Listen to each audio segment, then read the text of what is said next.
જ્યારે પણ આપણે ખેતીમાં જીવાત નિયંત્રણની વાત કરીએ છીએ ત્યારે મોટાભાગે મગજમાં શું આવે છે?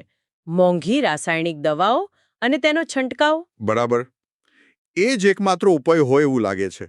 પણ શું આ સિવાય કોઈ બીજો, કદાચ વધુ સસ્તો અને ટકાઉ રસ્તો હોઈ શકે? સંકલિત જીવાત વ્યવસ્થાપન એટલે કે આઈપીએમની વાત કરે છે. હા, અને આઈપીએમનો મૂળ સિદ્ધાંત જ એ છે કે આપણે જીવાતને દુશ્મન તરીકે જોવાને બદલે આખી ઇકોસિસ્ટમને સમજવાનો પ્રયત્ન કરીએ. એટલે આ કોઈ એક જાદુઈ દવા નથી. ના, બિલકુલ નહીં. એ તો એક આખી વિચારસરણી છે, એક રણનીતિ છે, જેમાં પ્રાકૃતિક ઉપાયો, ફાયદાકારક જંતુઓ, ખેતીની અમુક ખાસ રીતો અને હા, જરૂર પડે રાસાયણિક દવાઓનો પણ ઉપયોગ થાય. એકદમ. પણ એ છેલ્લો વિકલ્પ છે, પહેલો નહીં. આ તો ખરેખર રસપ્રદ છે. તો સ્ત્રોતોમાં આ આઈપીએમના કયા મુખ્ય પ્રકારોની વાત કરવામાં આવી છે? એની આખી ટૂલકિટમાં શું શું છે? એમાં મુખ્યત્વે 6 પદ્ધતિઓ છે. સૌથી પહેલી અને કદાચ સૌથી મહત્વની છે સાંસ્કૃતિક પદ્ધતિ. સાંસ્કૃતિક પદ્ધતિ. એ નામ સાંભળીને તો કંઈક અલગ જ લાગે છે. હા, પણ એનો અર્થ બહુ સરળ છે. આ એટલે ખેતીની આપણી જે પરંપરાગત રીતો છે એમાં નાના પણ બુદ્ધિશાળી ફેરફાર કરવા. જેમ કે કોઈ ઉદાહરણ? જેમ કે પાકની ફેરબદલી કરવી. એકનો એક પાક વારંવાર લેવાથી કોઈ એક જીવાતને કાયમ માટે ઘર અને ખોરાક મળી રહે છે. પણ જો તમે પાક બદલો તો એ જીવાતનું આખું ચક્ર તૂટી જાય. બરાબર. અથવા તો વાવણીનો સમય થોડો આગળ પાછળ કરવો. આ બધું જીવાતને વધતી રોકવા માટે છે, સમસ્યા થયા પછી નહીં. એટલે કે આ તો એવી વાત થઈ જે કદાચ આપણા વડીલો જાણતા હતા પણ આપણે સમય જતા ભૂલી ગયા. સ્ત્રોતોમાં ભૌતિક અને યાંત્રિક નિયંત્રણનો પણ ઉલ્લેખ છે. આ બંનેમાં શું ફરક છે? સારો સવાલ છે. ભૌતિક નિયંત્રણ એટલે જીવાતને પાક સુધી પહોંચતા જ રોકવી, શારીરિક રીતે, જેમ કે છોડ પર નેટ લગાવી. ઓકે. અને યાંત્રિક નિયંત્રણ એટલે કોઈ યંત્ર કે સાધનનો ઉપયોગ કરીને જીવાતને પકડવી કે દૂર કરવી. આનું સૌથી જાણીતું ઉદાહરણ છે ફેરોમોન ટ્રેપ. પેલી પીળા રંગની ચીકણી પટ્ટીઓ જે ખેતરમાં લટકાવેલી હોય છે એ. બરાબર, એ જ. આ ટ્રેપ્સ એક ખાસ પ્રકારની ગંધથી નર જીવાતોને આકર્ષે છે. એને એમ લાગે કે અહીં પ્રજનનની તક છે, પણ હકીકતમાં તે એક જાળ હોય છે. વાહ, આ તો જીવાતોને મનોવિજ્ઞાન સાથે રમવા જેવી વાત થઈ. કહી શકાય. આ સિવાય સ્ત્રોતોમાં વ્યવહારિક અને જૈવિક નિયંત્રણનો પણ ઉલ્લેખ છે. એ બંને શું છે? જૈવિક નિયંત્રણનો સિદ્ધાંત તો બહુ મજેદાર છે. દુશ્મનનો દુશ્મન આપણો દોસ્ત. એટલે આપણે ખેતરમાં એવા મિત્ર કીટકોને પ્રોત્સાહન આપીએ જે નુકસાનકારક જીવાતોને ખાઈ જાય. જેમ કે લેડીબગ ભમરી એ મોલોમશી જેવી જીવાતોનો શિકાર કરે છે. ખૂબ સરસ. તો આ બધી પદ્ધતિઓ અજમાવ્યા પછી પણ જો ઉપદ્રવ કાબૂમાં ન આવે ત્યારે જ રાસાયણિક દવાઓનો વારો આવે, ખરું ને? એકદમ સાચું. અને ત્યારે પણ આડેધડ છંટકાવ નહીં. કઈ જીવાત છે એ ઓળખીને માત્ર એના માટે જ અસરકારક હોય એવી દવા યોગ્ય સમય અને યોગ્ય માત્રામાં જ વાપરવી. તો આખી ચર્ચાનો સાર એ જ છે કે આઈપીએમ એ કોઈ એક ઉપાય નથી, પણ જીવાત નિયંત્રણ માટેનો એક સંતુલિત અને બહુઆયામી અભિગમ છે. હા, તે પ્રકૃતિની વિરુદ્ધ જવાને બદલે તેની સાથે મળીને કામ કરવાની એક રીત છે. તે માત્ર એક હથોડી વાપરવાને બદલે આખી ટૂલકિટનો ઉપયોગ કરવાનું શીખવે છે. બરાબર. સંકલિત જીવાત વ્યવસ્થાપન એટલે કે આઈપીએમ કહે છે એ બિલકુલ એવી જ છે. દરેક ચાલ વિચારીને કરવાની. અચ્છા. અને શતરંજની જેમ જ અહીં પણ પહેલી ચાલ બહુ જ મહત્વની છે. એટલે કે રમતની શરૂઆત જ મજબૂત મોહરાથી કરવી. મજબૂત મોહરા? પાકની બાબતમાં એનો શું અર્થ થાય? એનો અર્થ છે એવા પાકની પસંદગી કરવી જે કુદરતી રીતે જ અમુક જીવાત કે રોગો સામે ટકી શકે. જેમ કે મરચાની પૂસા સદાબહાર જાત છે જે થ્રિપ્સ સામે પ્રતિરોધક છે, કે પછી ટામેટાની કાશી અમાન જે લીફ કર્લ રોગ સામે રક્ષણ આપે છે. વાહ! એટલે કે આ તો સમસ્યા શરૂ થાય એ પહેલા જ એનું સમાધાન. મતલબ કે આપણે જીવાત સામે યુદ્ધ નથી કરી રહ્યા, પણ એક સંતુલન બનાવી રહ્યા છીએ. બિલકુલ. આ તો ખેતીની પહેલી સંરક્ષણ પંક્તિ છે. પણ માની લો કે ખેડૂત પાસે આવી ખાસ પ્રતિરોધક જાત નથી, તો પછી બીજો કોઈ દાવ છે? ચોક્કસ છે. બીજો દાવ છે સમયનો. સમયનો? એ કેવી રીતે કામ કરે? જુઓ, કે ફક્ત વાવણીનો સમય થોડો આગળ પાછળ કરવાથી પણ મોટો ફરક પડી શકે છે. ખરેખર? હા, કારણ કે અમુક જીવાત વર્ષના કોઈ ચોક્કસ સમયે જ સૌથી વધુ સક્રિય હોય છે. જો તમે એ સમય પહેલા વાવણી કરી દો તો જીવાત હુમલો કરે ત્યાં સુધીમાં તો તમારો પાક મજબૂત થઈ ગયો હોય. આ તો ખરેખર બહુ સ્માર્ટ ઉપાય છે. અને પેલું ઊંડી ખેડ ને સાફસફાઈ વિશે પણ કંઈક હતું ખરું ને? હા, બરાબર. એ પણ બહુ જ મહત્વનું છે. ઊંડી ખેડ કરવાથી શું થાય કે જમીનમાં છુપાયેલા જીવાતોના ઈંડા ને કોશેટા એ બધું સપાટી પર આવી જાય. અને પછી તડકો અને પક્ષીઓ તેમનું કામ કરી દે. ખેતી કહે છે એનાથી તો જીવાતનું ઘર અને ખાવાનું બધું જ જતું રહે. આ બધી કુદરતી પદ્ધતિઓ સાંભળવામાં તો ખૂબ સારી લાગે છે, પણ શું આનો અર્થ એ થયો કે જંતુનાશકોને બિલકુલ ભૂલી જવાના?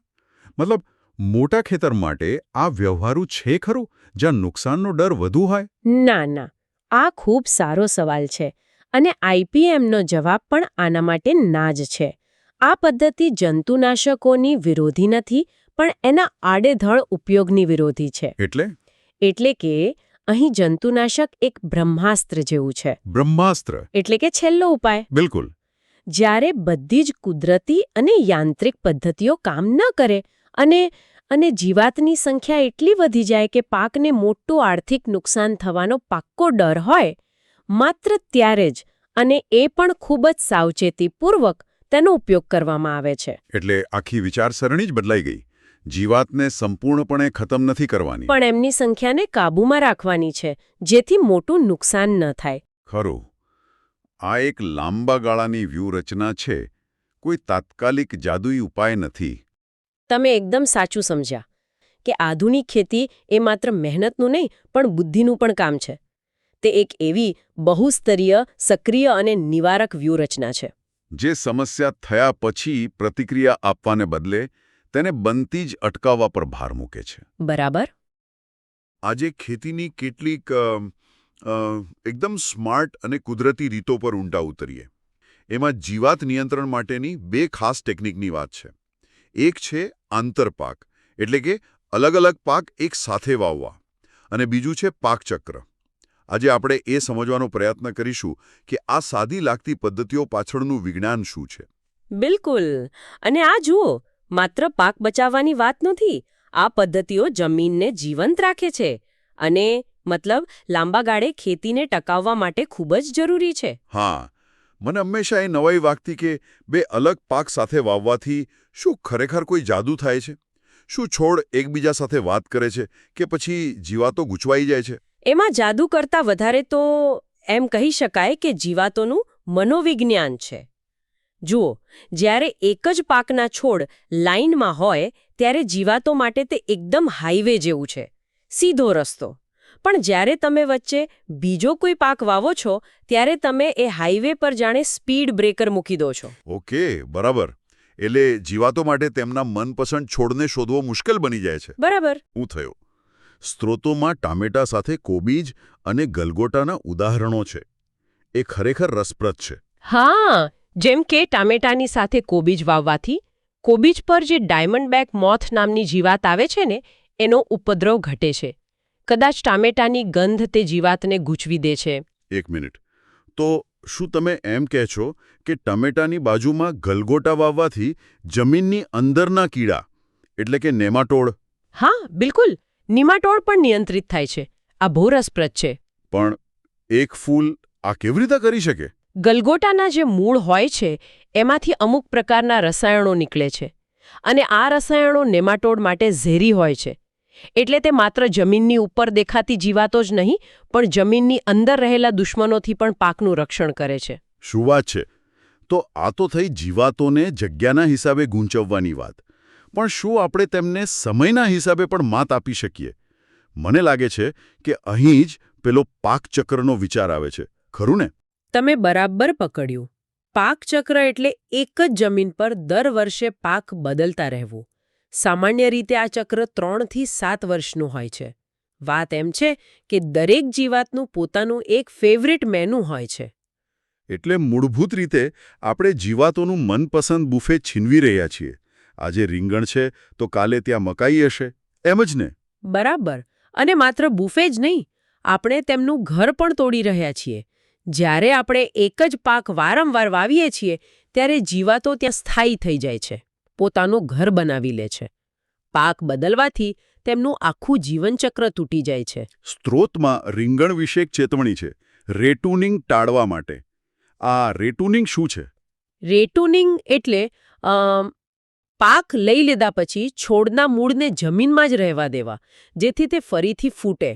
સ્ત્રોત મુજબ રીંગણમાં જો આમ કરવામાં આવે તો અંકુર અને ફળ છેદક જેવી જીવાતોને આશરો મળી રહે છે. ઓહ, એટલે કે તે આગામી પાક માટે તૈયાર બેઠેલા દુશ્મન જેવું છે? એકદમ. એટલે જ એક પછી એક શાકભાજીની ખેતી પણ ટાળવી જોઈએ, કારણ કે એનાથી જીવાતોનો હુમલો વધી શકે છે. બરાબર.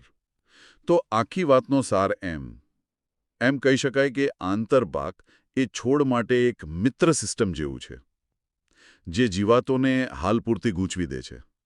જ્યારે પાકચક્ર એ લાંબા ગાળાની વ્યૂહરચના છે, જે જીવાતોના વંશને જ આગળ વધતો અટકાવે છે.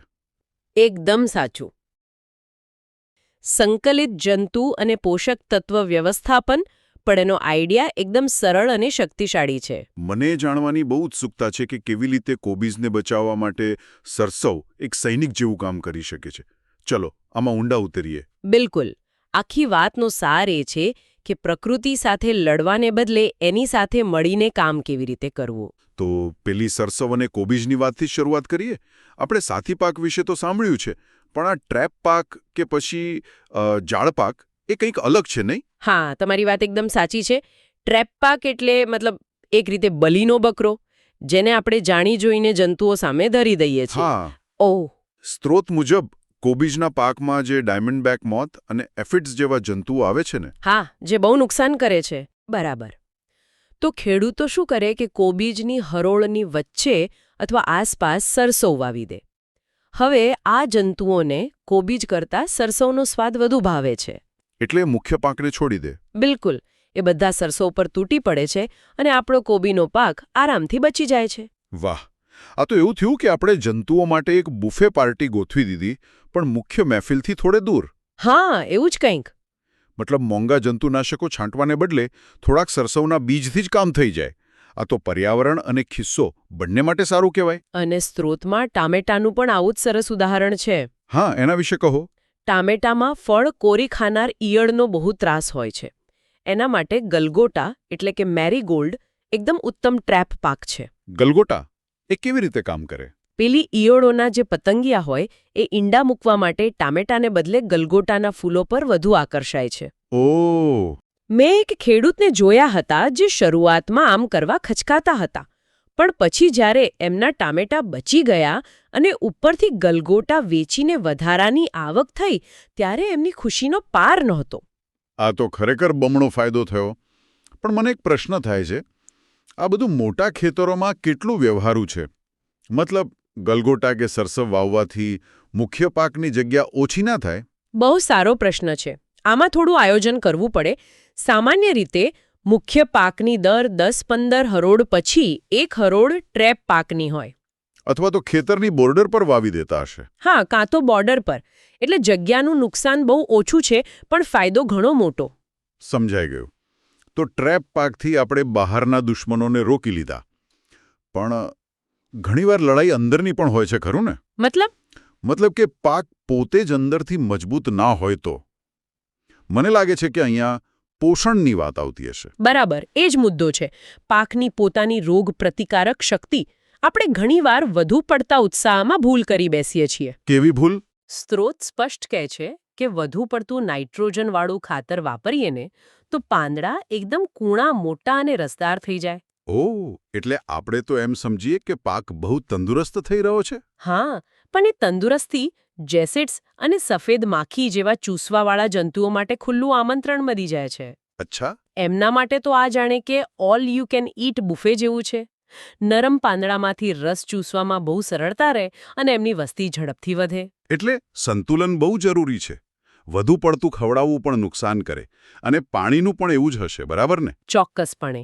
વધુ પાણી આપવાથી જમીનમાં અને છોડની આસપાસ સતત ભેજ રહે છે. જે જંતુઓને ગમતું વાતાવરણ બનાવે. એકદમ. આ ભેજવાળું વાતાવરણ ઘણા જંતુઓ અને ફૂગના રોગો માટે સ્વર્ગ જેવું છે. એટલે વધુ પડતી સિંચાઈથી આપણે અજાણતા જ જંતુઓને મદદ કરીએ છીએ. તો આજની આખી ચર્ચાનો સાર એ જ છે કે પાકનું રક્ષણ બે સ્તરે કરવું પડે. એક તો બહારથી, ટ્રેપ પાક જેવી ચતુર પદ્ધતિઓથી જંતુઓને બહાર જ રોકી લો. અને બીજું ખાતર અને પાણીનું સંતુલન રાખીને પાકને અંદરથી એટલો મજબૂત બનાવો કે એ નાની મોટી સમસ્યાઓ સામે જાતે લડી શકે. બિલકુલ સાચું. આ બતાવે છે કે ખેતી માત્ર વિજ્ઞાન નથી, પણ પ્રકૃતિની ઊંડી સમજ સાથે જોડાયેલી એક કળા પણ છે. સાચી વાત છે. આપણે સાવ સાદી રીતો જેમ કે હાથથી જીવાત પકડવી ત્યાંથી લઈને જીવાતોના મગજ સાથે રમત કરવા જેવી ટેકનિક સુધી બધું જોઈશું. બિલકુલ. અને આ બધી પદ્ધતિઓનો મુખ્ય હેતુ મતલબ જીવાતોને મારવા કરતાં તેમને દૂર રાખવાનો છે, એમની વસ્તીને કાબૂમાં લેવાનો છે.